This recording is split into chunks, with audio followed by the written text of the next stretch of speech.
Welcome to our channel. Today we how to activate cloud backup privacy with Backblaze, complete guide step by step clearly.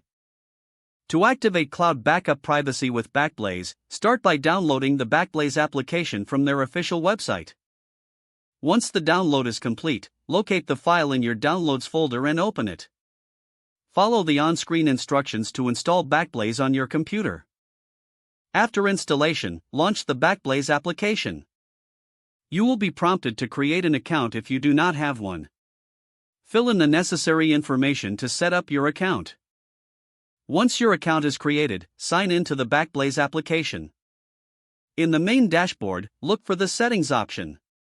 Click on Settings to open the Configuration menu. Navigate to the Security tab within the Settings.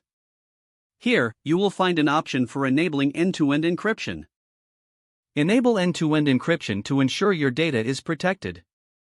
You will be asked to create a private encryption key. Choose a strong, unique key and make sure to store it securely. Once you have created your encryption key, confirm it in the application. Backblaze will then encrypt your files before they are uploaded to the cloud.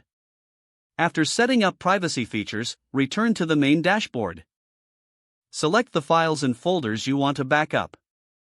Click on the Backup Now button to start the backup process.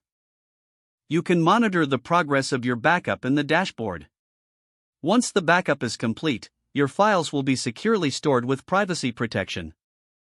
To verify your backup settings, go back to the Settings menu.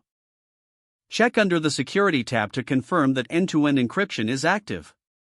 You can also review your backup status to ensure everything is backed up correctly. Adjust any additional settings as needed for your specific requirements. Congratulations! Your cloud backup privacy with Backblaze is now activated. If the page does not load, refresh the browser or try again in a private or incognito window. Don't forget to like this video and subscribe to our channel for more step-by-step tech guides.